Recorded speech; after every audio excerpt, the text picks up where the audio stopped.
Right now, being in crypto is a little bit like you jumped on a plane with your friends and you went to Pamplona based on their assurances that the bulls never actually get you. You're going to stay way ahead of those bulls.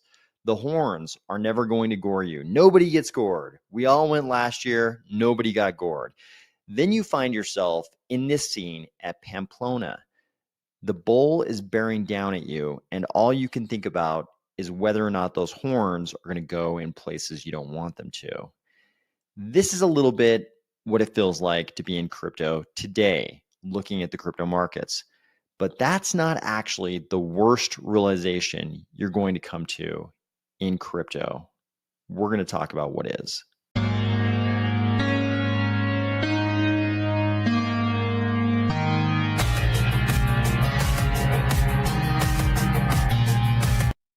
If at this point you would rather be gored by a bull than be in crypto, or if you're finding value in these videos, please consider delegating to the Army of Spies DRep address and the Army of Spies stake pool, ticker AOS. All right. Thank you. Thank you for joining tonight, guys. I think it is getting towards the end of the week for everybody, so I appreciate everybody jumping on. Eric, thanks for joining. J. Marie, good to see you as always. Forerunner 93, thank you for being here. Fly Over Me, thank you for joining. Mission Zambia Stake Pool, good to see you. Fly Trout, thanks for being here. Utis Fritov, thank you for joining. So I feel like it does feel like this. It sort of felt like this all year. All year, we've sort of known, at any point in crypto, this whole 4-year cycle thing could disappear. Maybe this is the time, and that could mean a couple of different things. It could mean super cycle, the long fabled super cycle, or it could mean something else. And certainly all the weirdness of 2025, the tariffs, the sort of economic trade war banter back and forth between China and the US, the various conflagrations that have been going on, the various wars and near wars and the continuing war in Ukraine, all these things going on. This was kind of a weird year. A lot of institutional money coming into crypto and the Bitcoin price doing very weird stuff, being way too high, way too early, kind of along with, a decent amount of money flowing into Ethereum, which kind of matches what we know about the risk curve. Like, of course, Wall Street institutions are going to pour their money into Bitcoin first, then they're going to get a little more daring, put some money into Ethereum. And then, of course, the hope is they go further out on the risk curve. But all year long, we haven't seen that happening. We haven't seen that money flowing further down the risk curve. And we had our hopes up for the ETFs. The ETFs were coming. ETFs for everyone. You get an ETF. You get an ETF. Even Cardano maybe got an ETF. Then we had the government shutdown. And all along throughout 2025, I think most of you are probably like me. Even though I don't talk about price numbers, I think we all had price numbers in our head. I was sort of thinking like, okay, it would be great. Things would look on schedule if we were at this price in Q1, Q2, Q3, Q4. That would be great. None of those things happened this year. And at first, I kind of chalked it up to the tariffs, early on in the year. It was like, maybe it's just the tariffs that's throwing everybody off. The institutional money coming in, that's changing things. But it really did feel like, I think especially lately, you've heard a lot of people saying retail has just never shown up. This is all just institutional money. All of us in crypto are the same holders, the same people who've been in crypto since the last cycle, at least, and a lot longer in a lot of our cases. But it seemed like there wasn't that big flow, that big retail flow of people coming in. And I think it's made us all feel kind of all year long, a little bit like this. So I think Tiffany Fong got it right here. This is how we feel. And she's not the first person to do this. Every cycle, when things are looking a little rough, a little scary, somebody posts the picture. Back in the old days, it was always just sort of a meme, a drawing. Now it's full on AI. So the memes are getting a little more sophisticated, but they kind of stay the same. Sort of every cycle, there are these moments of fear when everybody's looking around and they're like, either I'm going to be locked into my fiat mining hell of a job for the rest of my life because crypto's never going to hit. Or if you're full-time in crypto, I'm going to be working at McDonald's. This is the big fear that's always sort of there. So I think this year is different, but that fear is not really different. And there's something else that isn't really different, that never really changes. At least it hasn't so far, hasn't ever changed about crypto. And I think this is actually the worst realization about crypto. At first when you're in crypto, you think the worst realization about crypto is that Emilio, glad to be back. I'm very glad to be back. I think when you're first in crypto, though, your biggest fear is sort of, is it really this volatile? Can we really like put up with this much volatility all the time? Is it always going to be crazy and chaotic like this? And then you don't really sort of, once you hit that realization, it's sort of this process of just slowly becoming more and more numb, more and more resistant to the chaos and the volatility. You just sort of start accepting it. You realize it's a part of crypto. That's like one realization. And that's not really the terrible realization about crypto, because the volatility, eventually you realize you can't have the crazy parabolic highs without the crazy drawdowns. So that's not the worst realization in crypto. Here's the worst realization in crypto.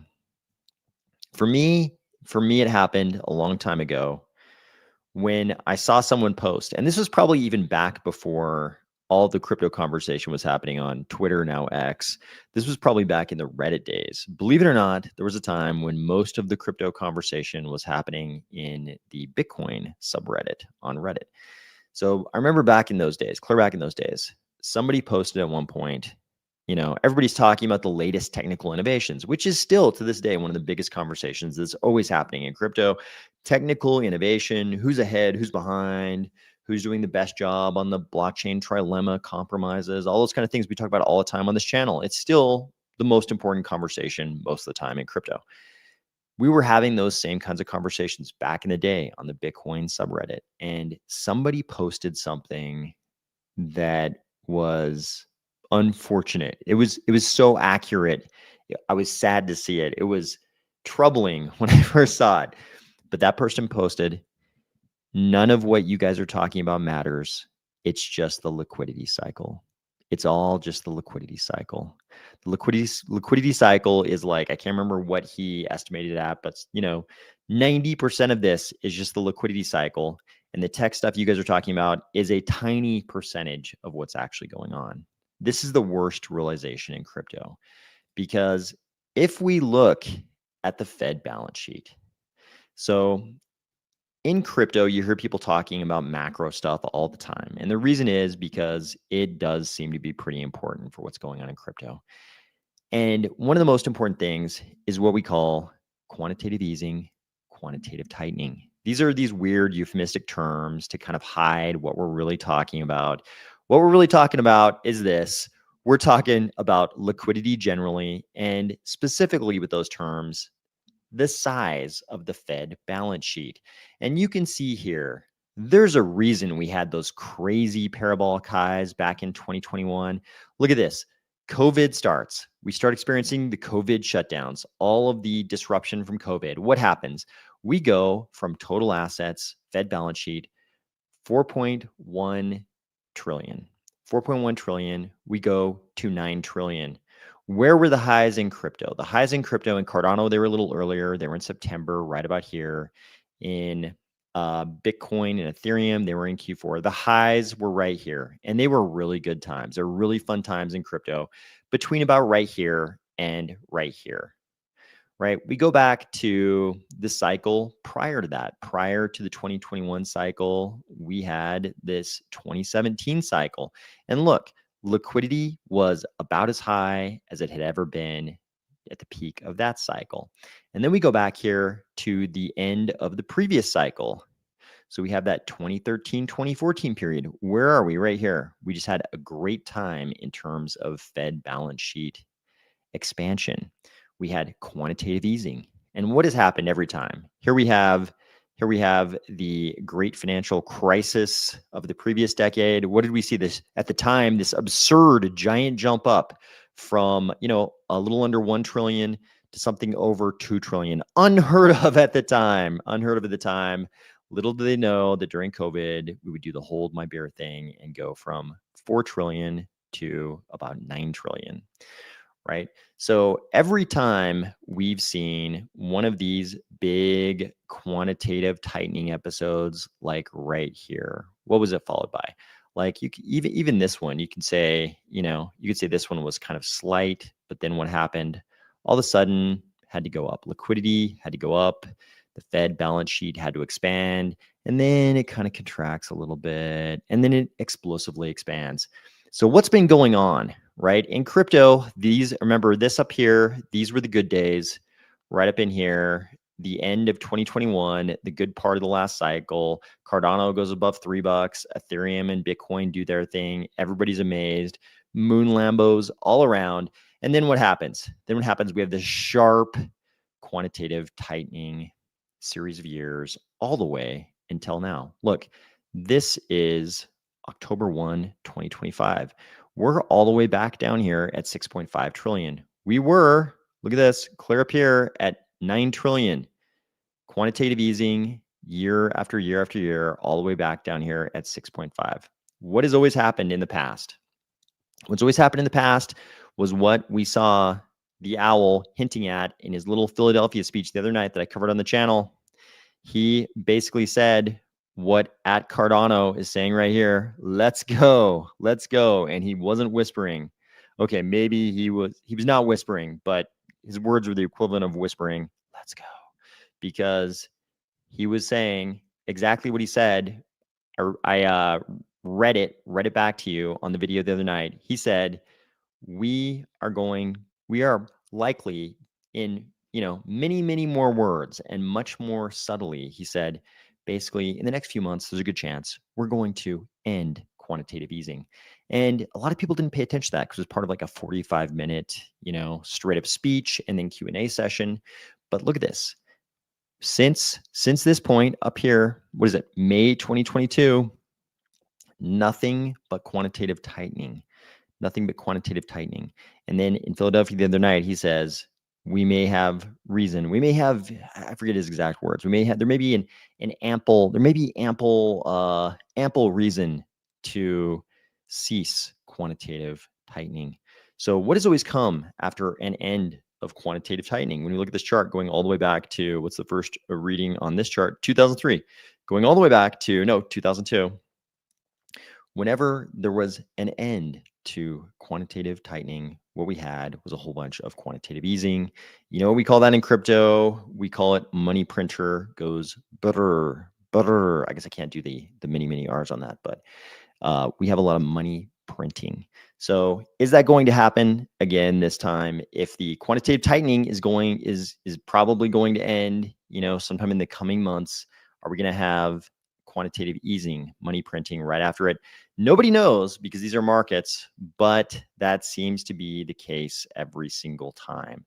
And what seems to be not an issue at debate is that those are the good times in crypto. Just looking at his chart right here, this might as well be a crypto chart. This is a little plateau. We're kind of flat here, but you can argue, right here, right at the peak right here, in December 2014, at the end of this cycle, this 2013-2014 period, we got to a little bit under 4.5 trillion. And at the 2017, at the end of this 2017-2018 cycle, we're still at 4.5 trillion. So you could argue this one was pretty flat. But the previous cycle, the climax here was kind of the result of a whole bunch of money printing, and certainly this past cycle where Cardano goes from under 3 cents to over $3, we had this enormous, amazing money printing from 4 trillion to 9 trillion. Now we've drawn back down. From 9 million to 6.5, 9 trillion to 6.5 trillion. What comes next? I'll let you all be the judge. But this is the worst realization in crypto, because we kind of want to believe that crypto is like any other product out there. It's like if your favorite car manufacturer comes out with this amazing car, their stock is going to go up, right? If your favorite tech company comes out with some brand new product that's amazing, if their next phone is amazing and it blows everybody out of the water, that's the most important thing. That's the meritorious thing that's going to determine the market cap of their stock. We like to think that that's the case with crypto also. If you have the best technology, your market cap is going to be the highest. And that's the most important thing. That's the most important indicator. The worst realization in crypto is that it's really this. It's really just liquidity.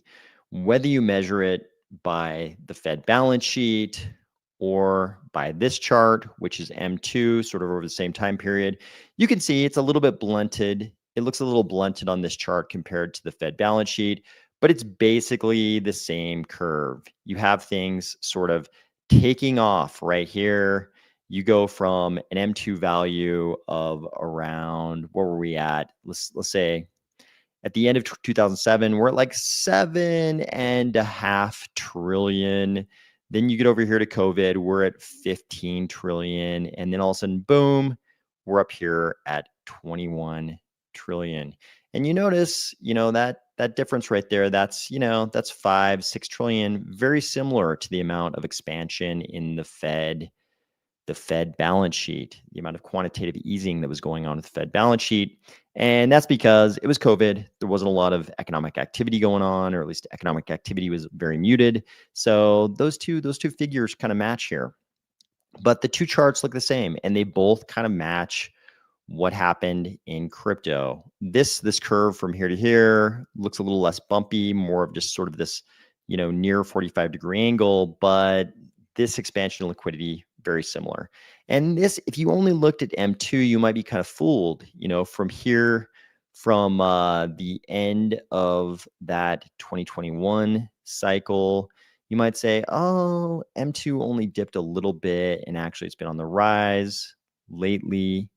But when we look back at the Fed balance sheet, we see a totally different story. And crypto does seem to match the trends in this Fed balance sheet.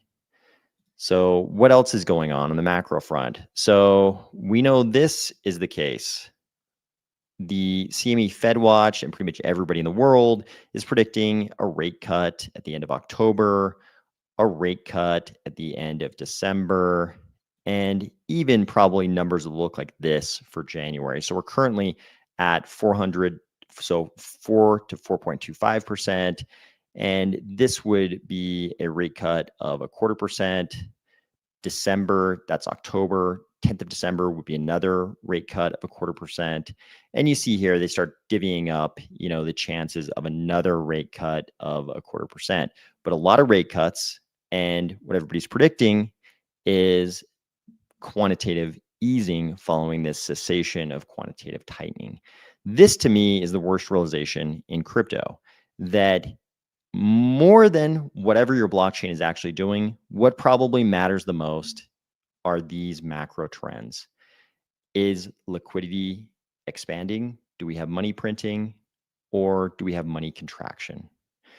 So I think it's easy for everybody, especially in the Cardano community, to just sort of look at the charts. Like, we look at the charts, and what do you see? You see a whole bunch of red. Things just barely, just sort of this evening on the 1-hour chart, things started going green. But prior to this, on the 24-hour, on the 7-day, things very, very extremely red.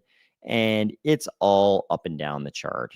Very few exceptions. Everything's very red. Some things down, like here's Aptos on the 7-day, down 35%. Things looking very red. And in every single ecosystem, sort of bar none, what everybody does is they see those numbers and they feel like this, and they start saying, it's because of X thing in our ecosystem. We're falling behind. It's that fear, uncertainty, and doubt thing that's always affected all of crypto. I think we all feel this way at times. We look at the shortcomings in our ecosystem in Cardano. It's the same things always. We don't have a tier 1 stablecoin. We don't have enough liquidity for our native stablecoins. We don't have enough demand for our DeFi platforms. We don't have enough DeFi platforms. It's all of those kind of things. We don't have enough meme coins. We don't have enough demand for meme coins. The last cycle, at times it was like, we don't have enough PFP NFTs. And yet a cycle later, I don't hear many people saying we don't have enough PFP NFTs. So anyways, I think this has been the trend in crypto all along. The liquidity cycle happens, liquidity goes up and down, and crypto sort of floats along with those changing tides. And when it happens on the way down, people still have that mentality like we're in the equities markets and we're talking about a tech stock or an automotive manufacturer, right?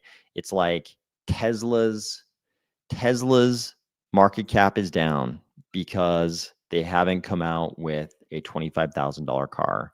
GM and Ford are falling behind because their cars are not as reliable. So, and I think those things, it's good that the community is focused on those things, but I think sometimes we beat ourselves up a little bit too much inside, especially the Cardano community, because we start feeling like this. And a lot of it, the terrible realization is a lot of it is really just the rising and falling tides of liquidity. And it's better that we're focused on the tech part and we don't just sort of throw our hands up and say, oh, it's liquidity. No need to push on the tech front. In Cardano, we push really hard on the tech front.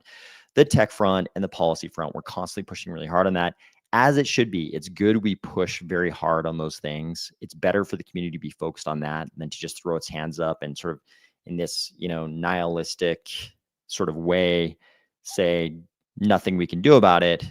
But I think we are a little hard on ourselves because of the liquidity thing. In reality, I think Cardano's relationship to tech is sort of like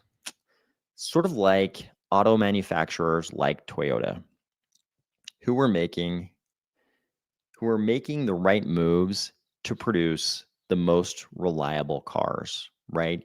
You had American auto manufacturers who were doing great through a lot of the last century. They were doing fantastic. Meanwhile, little Toyota was building what would become a dominant force in the automotive market because they were making all the right long-term choices. They were building a really robust manufacturing platform that was going to produce, arguably the most reliable and robust cars one day. But in, like 1981, it would have been hard. It would have been hard to see that for a lot of, people in, say, the Western Hemisphere who were used to the North American auto manufacturers. North American auto manufacturers were selling a lot of cars then, and they didn't know that just a couple decades later, Toyota would be so dominant because they were making the right choices in 1980 to be producing the most reliable, the most robust cars recognized by almost everyone a couple decades later. I sort of think that's the relationship Cardano has with technology right now. I think we're sort of Toyota in the 70s and 80s, right? Everybody inside Toyota probably knew that they were making the right decisions, but it wouldn't manifest for the mainstream until a couple decades later. I think that's kind of where Cardano is right now. I would rather be in those shoes than be the General Motors or the Ford in 1980, making all the wrong decisions that probably made sense on a short-term basis, but wouldn't make sense looking back on it a couple decades later. I think that's where Cardano is. So here's an example of the long-term thinking in Cardano. So our dude Charles, I love that he will never be satisfied. This guy should have tenacity tattooed on his bicep. So we all know it was kind of a sad story. Cardano did not get the Wyoming stablecoin. So what does Charles do? Does he throw his hands up and say, hey, I, bought a ranch in Wyoming, my brother and my dad live in Wyoming. I think that's the case. I've been super involved with Wyoming politicians. I gave money to a police department in Wyoming, all these things. Did he say, I did all these things, it still didn't work, to hell with Wyoming? No, he lost the stable coin. What does he do?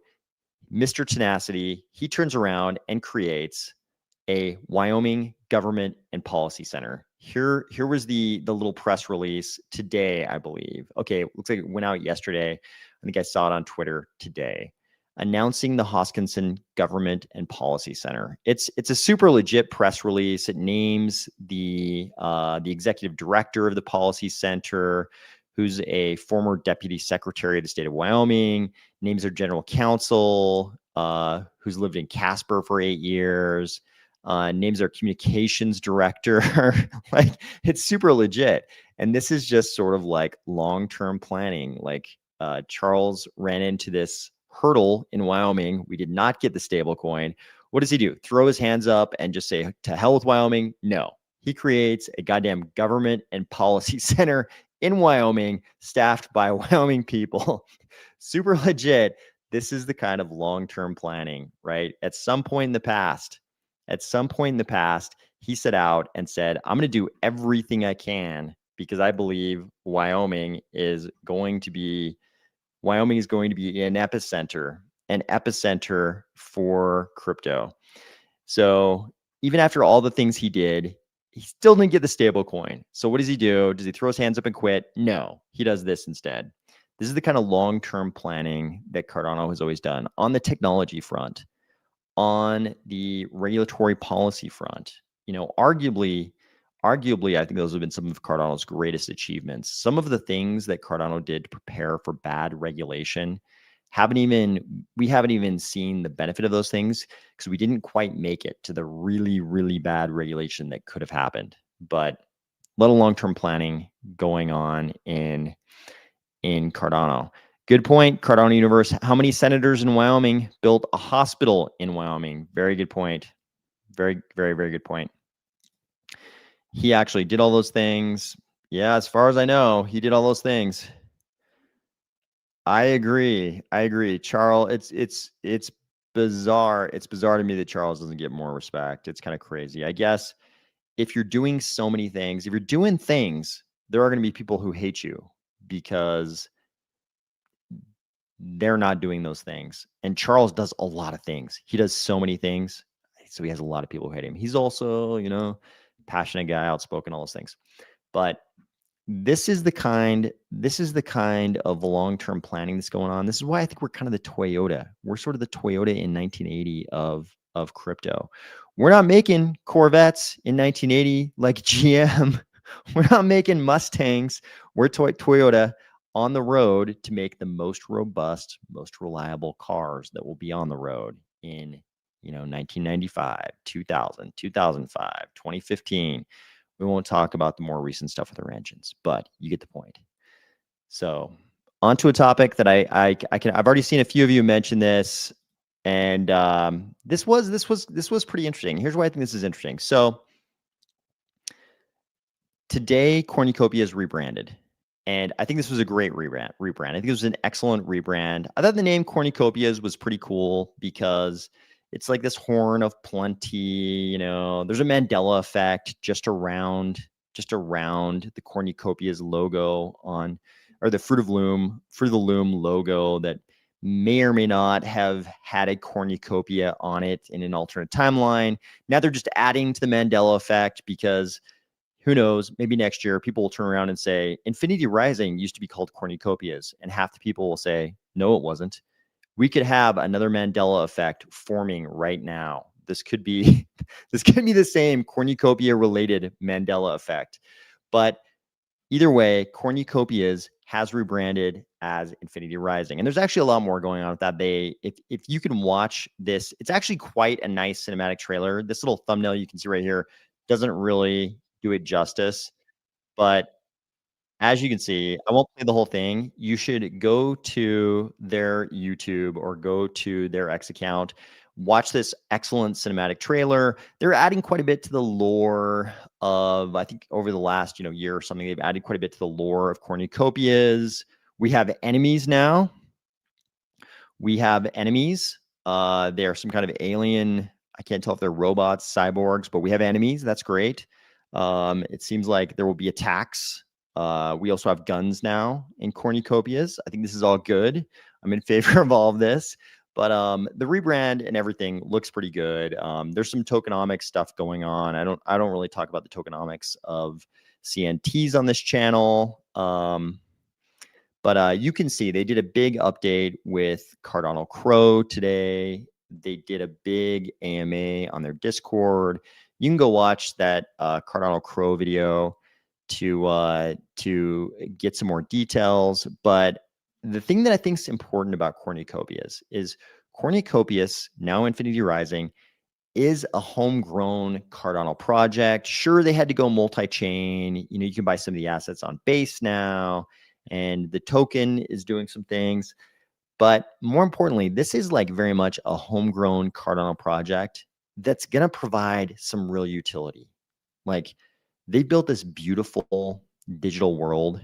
People are going to play this game, and there's going to be a lot of utility. This is like a real thing. It's not just people moving numbers around on some decks and squeezing out profit every day, doing the degen thing. That's like, it seems like that's most of crypto these days. This is some real utility. Like, people are going to sit in their living rooms, they're going to play this game, and they're going to have a good time. And it's, I mean, let's face it, there is some degeneracy in video game playing as well, but I would say it's a little bit healthier than some of the degeneracy that's more standard in crypto. So, okay, let's look at some content, some comments here. Okay. Sorry, the comments were slowing down a little bit just because we got so many comments all at once there. Okay. Jay Marie with a very graphic description of parts of Charles, and I have no basis to comment on that. I have no basis to comment on that. But I also feel like Charles is the dude is not short on courage. He's not afraid to piss people off, and he's not afraid to do things that are gonna ruffle feathers. That's for sure true. Giga Moonboy, glad we're on the same page with Toyota. I feel like it. I feel like Toyota should just integrate, after this live stream, Toyota should just integrate ADA. They should just integrate ADA directly into the cars. Like, it can be the carbon banking thing with the cars, whatever they want. They should just integrate ADA though. Yeah, I think so Cardano Universe, I think this was sort of the attitude of a lot of people after that decision came down. You would think Wyoming senators and congressmen would show more respect to resident businessmen who contribute. Yeah, I think that's the case. I try to cut them a little slack and think, maybe they had legitimate reasons. Maybe they looked at the arguments and they said, hey, we can't give it to these Cardano guys just because Charles is here in Wyoming and he's done so much for Wyoming. For the sake of the people of Wyoming, we actually have to pick whichever, entrant is the most meritorious. That's what I like to think, but it could be the complete opposite. Who knows? The Flying Hambone says, Flying Hambone did not like Cornucopias as a name. Yeah, I think a lot of people will gravitate more towards Infinity Rising for sure. Trailer was awesome. I agree. The trailer was great. Why so bearish? Oi Shipley. Yeah, so I don't think I feel bearish. I don't think I feel bearish right now. I think I just wonder if the worst realization to me in crypto is that the macro trends have a bigger influence on price than the technology of each ecosystem. I don't think it makes me bearish long term. I think it just makes me think the 4-year cycle might become a much longer than 4-year cycle this time. It could. So that's why I made that video, 2025 versus 2026. Same idea, like, because we haven't seen the liquidity yet, and crypto seems to be so tied to that liquidity, especially Fed balance sheet expansion, because it hasn't happened yet. And we've been on the downswing all these years. maybe it's not going to be a 4-year cycle this time. Maybe next year is what we're looking at, which I think is going to disappoint a lot of people. I think there's a lot of people out there saying super cycle, endless bull cycle, but it could just be that we all have to wait, beyond the normal 4-year time period. So I don't think I'm bearish. I think it's just changing the timing, which is not as convenient for a lot of people. Terrorists. Yeah, so in cornucopias, they've definitely got, what are they calling them? Terras? Terras are the bad guys now, I think. I like that there's bad guys though. I think it's kind of like it goes to the heart of human nature that we need an enemy. So I'm glad we have an enemy in cornucopias, now Infinity Rising. I hope they don't like humanize them. I hope they just stay super evil and they don't at some point like come around and show their compassionate side. I hope they're just super evil so they can just be our enemies. We don't have to worry about, humanizing them or anything like that. Is the game fun? I don't know. I haven't, the game's not really launched yet. You can sort of go down there and explore. And I've watched videos of people exploring cornucopias. It looks beautiful. Yes, I did buy a custom dome. We'll see. The custom dome system, like the custom dome building system, hasn't really launched yet. So we don't really know what that's going to look like, but I'll definitely be seeking input from all of you as to what we should have in the AOS dome. So we'll see what that is. Serious game. Yeah, it is a serious game. One of the things that makes me the most happy in Cardano this year is seeing Cornucopias, Infinity Rising, going from that initial video. A lot of you will remember that initial video that Rob did, the very first video when he was like, hey, I'm going to build this like metaverse game thing. I'm going to build this thing, Cornucopias. That was the first video he did. And as I recall, I could be misremembering this, but as I recall, there was kind of like, he had like a little graphic that kind of looked like 1980s Frogger, or it was reminiscent of 1980s Frogger to me. That was the start. They've gone from that to this, which is crazy. It's a beautiful world. I think it's gonna be fun. I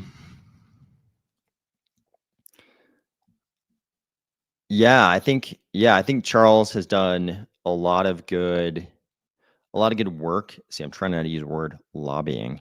I think Charles has done a lot of good work for the entire crypto space. Going back, there were even some briefs that were written by very, very competent law firms about certain issues. And I kind of wondered if he hadn't had some hand in funding some of those briefs. I don't have any real reason to believe he did, or any evidence that he did. But I think Charles has done even a lot more on that sort of Washington relations side of things than even we within the Cardano ecosystem know. I think he's done a lot of things.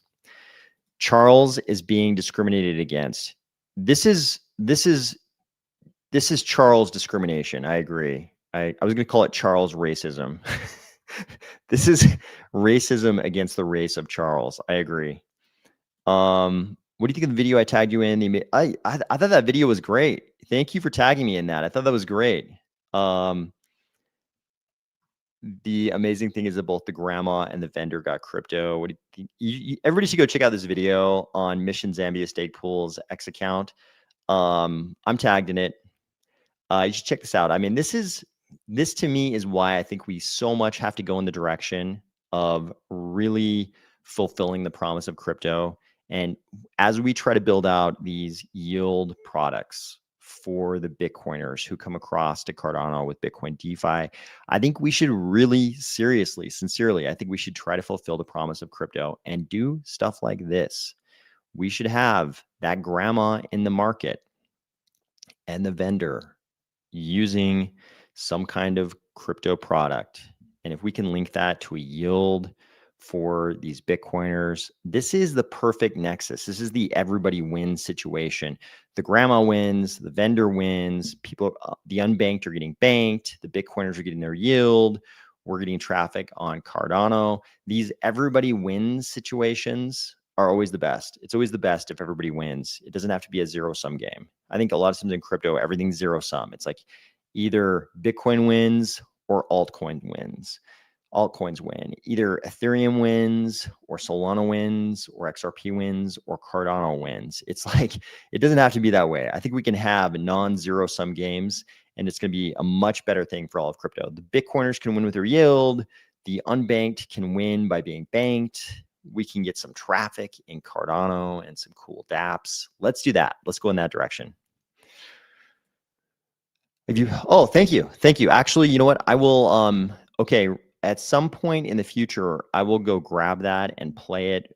Probably I can't do it right now, but thank you for that. At some point, I'll go grab that and play it though. I think that is a good thing to, for everybody to see.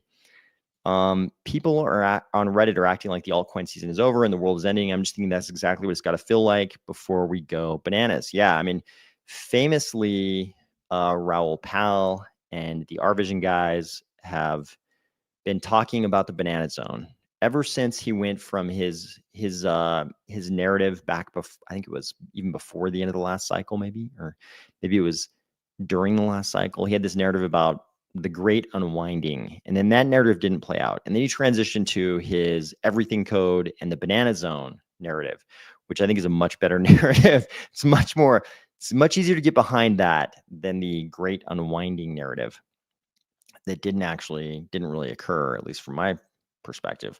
The banana zone and the everything code are much better. So again, I always have to caveat this by saying, obviously, we all know Raoul Pal, no kind of friend to Cardano. He is not our friend, that is for sure. I do enjoy his drunken AMAs though. I like the attitude. I like the Spanish wine drinking and examining all things crypto and all things macro, but he is definitely not a friend of Cardano.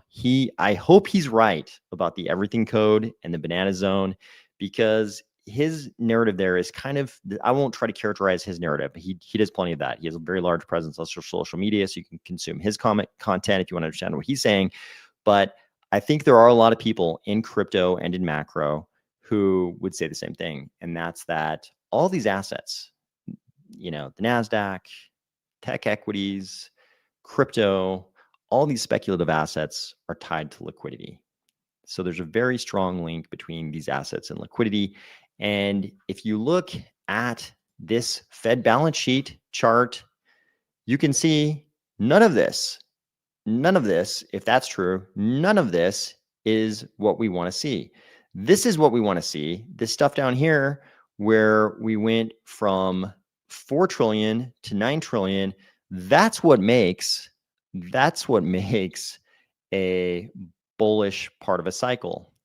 This right here, when we go from under 1 trillion to over 2 trillion, this right here, when we go from 2.8 to 4.4, these are the things that make great year fours of the cycle.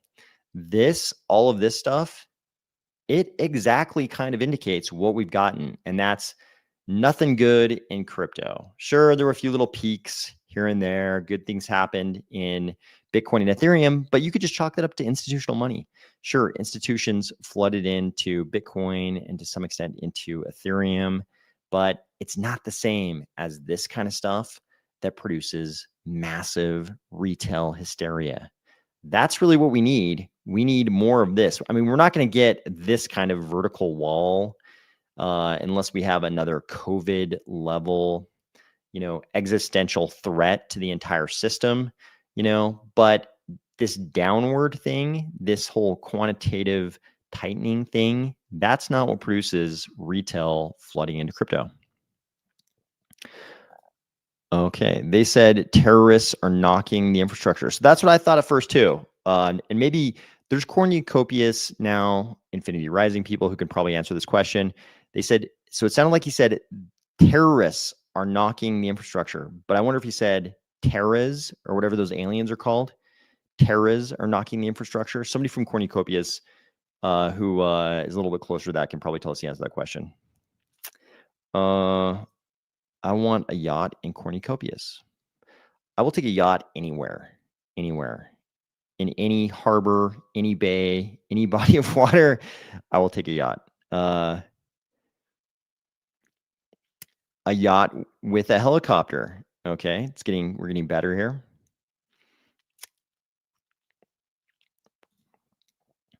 Jordan for America, thank you for joining even post softball. You can go back and watch the video later if you have time. He can join Sailor and have a rum together. That is also kind of nautically themed with our yacht discussion there. Volcano, green lava, orange. I don't know what that's a reference to, but yeah, I think so. I think what happens. The point I'm trying to make in this video is that we often equate the sort of rising and receding tides of macro trends of liquidity specifically. We sort of equate that. We sort of see that happening, I think, a lot in crypto. And we immediately look to the technology or the policy decisions inside our own ecosystems. So Corny G says, in the trailer, some missiles hit some of the physical infrastructure. Yep, I saw that part. So we sort of, I think we see this sort of like the effects of liquidity. And I think we go to the technical activities and policy decisions that are being made inside our ecosystems, and we sort of wrongly attribute these periods like we've had, for the last couple of years. We sort of attribute to this sort of malingering effects of quantitative tightening to bad technical and policy decisions, and I don't think that's really the case. I think the sad realization is that this is way more important. The Flying Hambone says, it's like we need inflation and cheap money and the destruction of USD for crypto to win. I would rather Cardano win on its own merits eventually. Me too. I would rather we live in a world that's more influenced by Austrian economics. Hayek and von Mises, I think I would much rather have their version of the world than the one we live in. But we live in the opposite. We live in a world of central bank monetary manipulation. So we're going to get the destruction of USD and cheap money and inflation, whether we like it or not, because they got to roll that debt over. So you notice, I mean, this whole cycle takes place so that they can monetize the debt, right? They have to increase liquidity for us to even begin to pay off the last round of debt by bringing in new debt holders. So it's this giant Ponzi scheme, and they have to increase liquidity to keep it working. So we're going to get all the things you're describing, whether we like it or not. And the one silver lining will be that crypto goes up. Luckily, crypto's been going up even on an inflation adjusted basis. So fingers crossed that continues. Okay. Okay.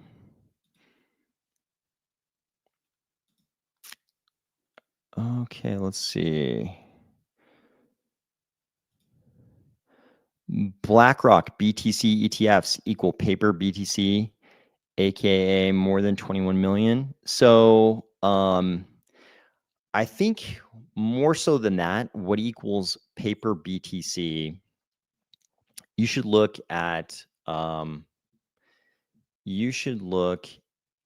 Caitlin Long's posts. Caitlin Long has a lot of great posts about how the current banking system is sort of incompatible with crypto because of settlement times that banks are allowed to indulge in and how fast crypto moves. It's basically like the way fractional reserve banking is set up is completely incompatible with crypto.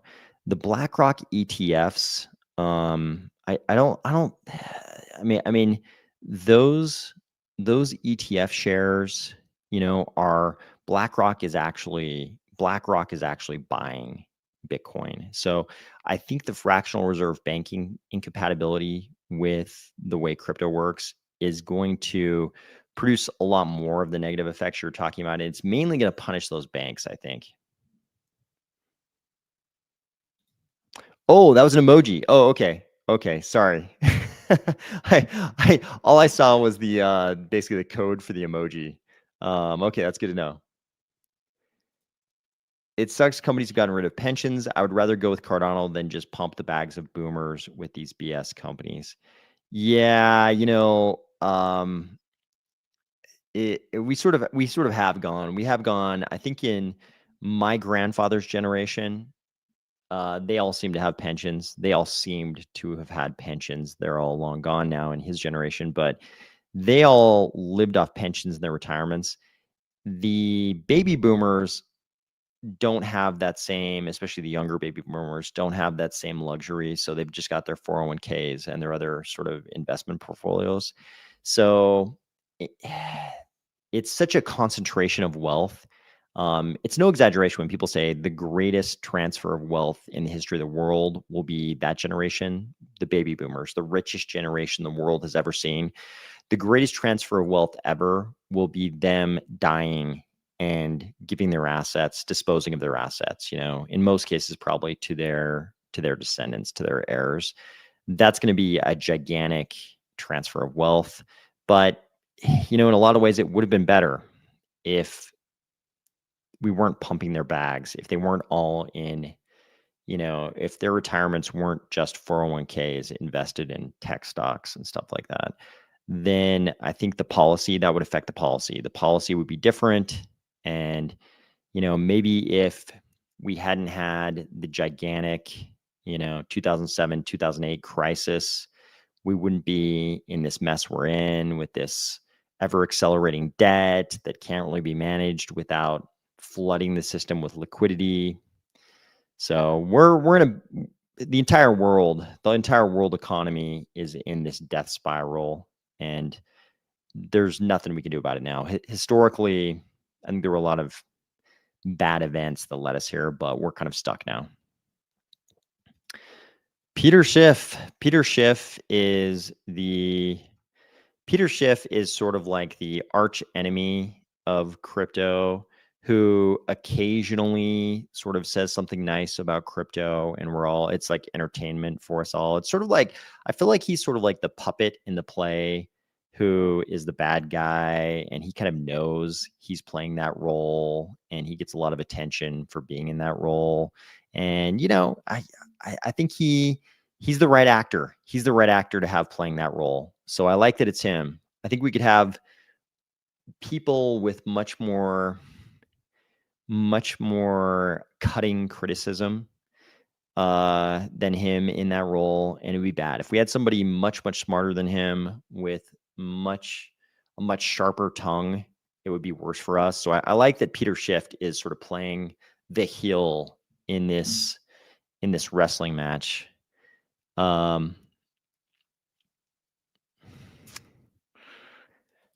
Yeah, I mean, if you look at the numbers, if you go back to the birth of Bitcoin until now and look at the numbers there versus gold, it's quite a story in favor of crypto.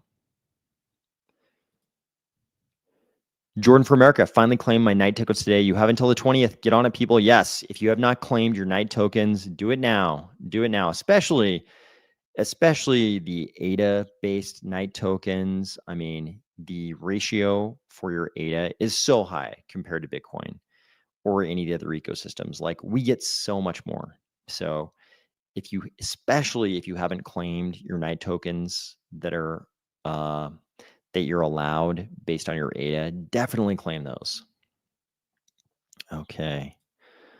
I think the whole argument of not needing a Fort Knox to protect that kind of wealth says a lot about Bitcoin. That's a good point. We probably don't talk about this enough, but the ease of all the things we used to talk about back in the day about crypto, how, carrying around $1 million worth of gold is burdensome, very burdensome, whereas carrying around $1 million worth of crypto means you've got a USB stick on your person. It's a wild advantage we probably don't talk about enough. All those basic things about crypto. We don't have the conversation anymore about how you can send, several $1 million worth of crypto to the other side of the world, and on Cardano pay extremely low fees get a pretty fast finality time. The fees will be locally deterministic. You know, you don't have to wait for the system to tell you how much it's going to cost, and then, you know, possibly have a failed transaction. Speaking of that, just today, I we talk so much about Ethereum in Cardano. Today, I actually took I've always said I still have a little bit of Ethereum dust, you know, not much, a tiny bit of Ethereum still from back in the day. I went and found that wallet that I have a tiny bit of Ethereum in, and I actually tried to do a very small transaction on Ethereum. It's as terrible as I remember. It's gotten 0% better. I canceled 2 different transactions because I kept upping the gas fees I was willing to pay because I was sending a tiny amount, and it just the transaction just never executed. And eventually I actually canceled the transactions because I wasn't, even though it was like a test, and the whole point of the test was to see how much it would cost me to actually send something over Ethereum mainnet. The end result was that I just quit. It wasn't worth it. So Ethereum hasn't changed at all in all these years. Dorian, thank you for joining. I know it's very, very early for you, so thank you for joining. Appreciate it. Bro, Ethereum sucks. I tried making a token in like 2021 and it failed and ate like $200. Yeah, it's terrible.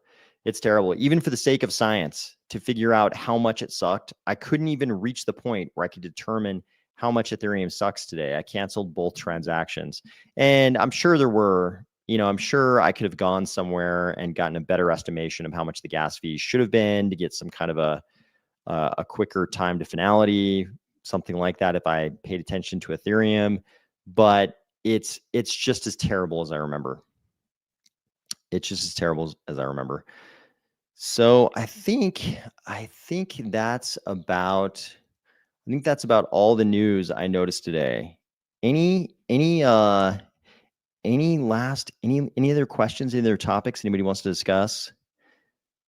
So just like last week, there probably won't be an episode over the weekend unless something comes up. Last weekend, obviously, the huge downward price volatility was, an event that I think, made it worth it to have an episode over the weekend, but not planning any over this weekend. But is there any other news this week that anybody thinks should be discussed?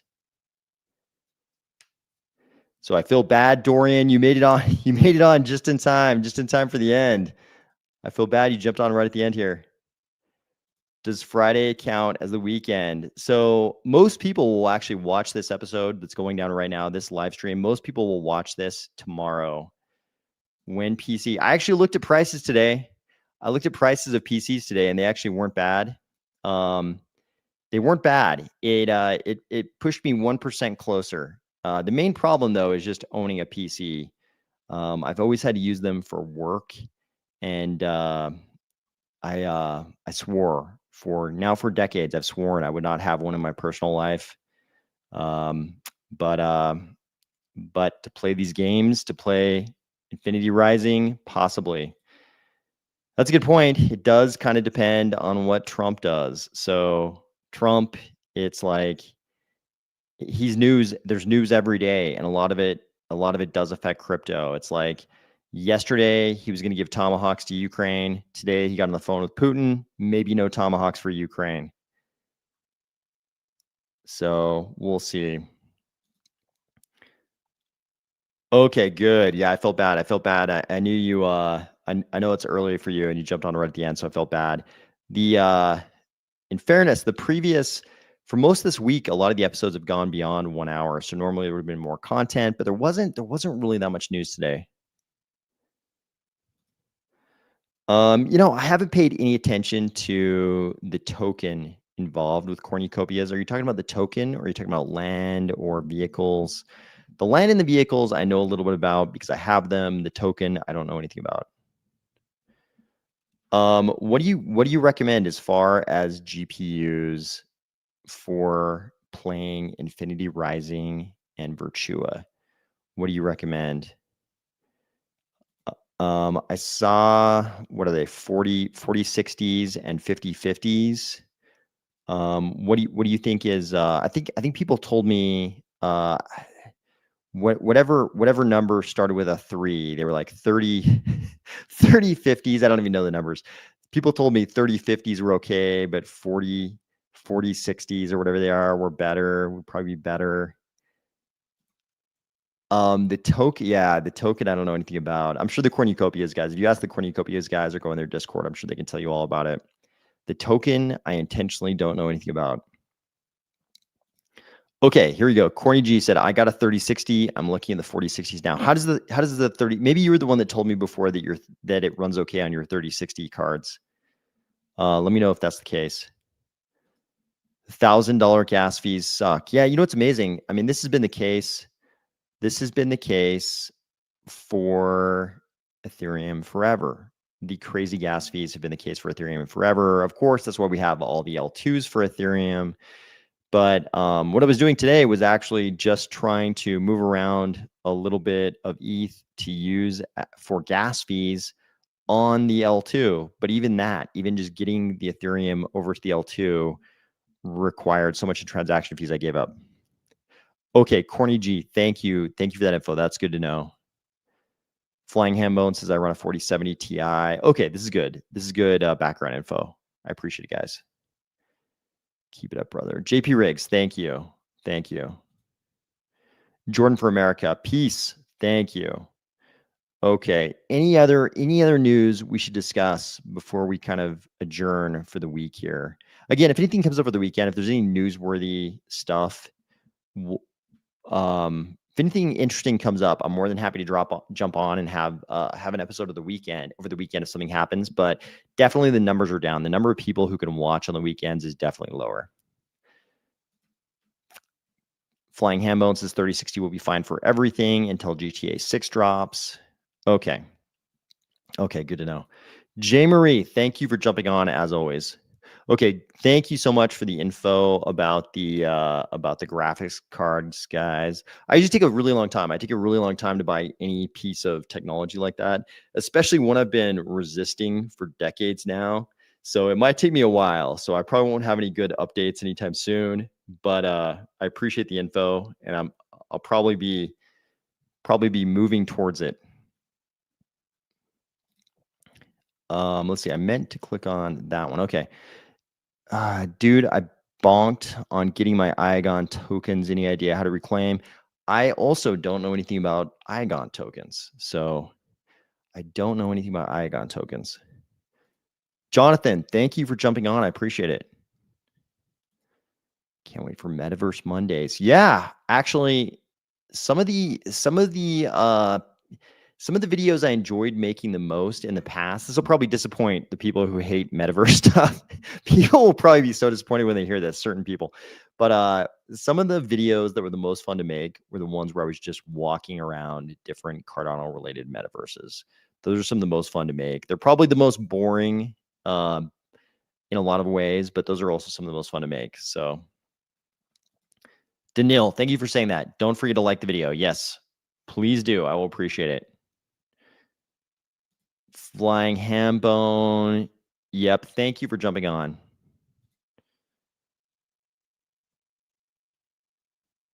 Thanks, man. Appreciate it. Okay. Okay. Pressures. Okay, guys. So I think we've kind of covered the big topics I wanted to hit for the day. Maybe we'll wrap it up. And again, if anything noteworthy comes up over the weekend, I'm more than happy to jump on. We can have another episode of the weekend, but it is a lot fewer people can watch it. So you may not see me again until next week, but fingers crossed for a better week in crypto next week. I think this week was, maybe not our best and most promising week ever, but crypto is always up and down. It's a volatile space, and when things are bad, they always get better. So I hope everybody at least survived this week. I hope everybody's looking forward to a great weekend, and I'll talk to you soon.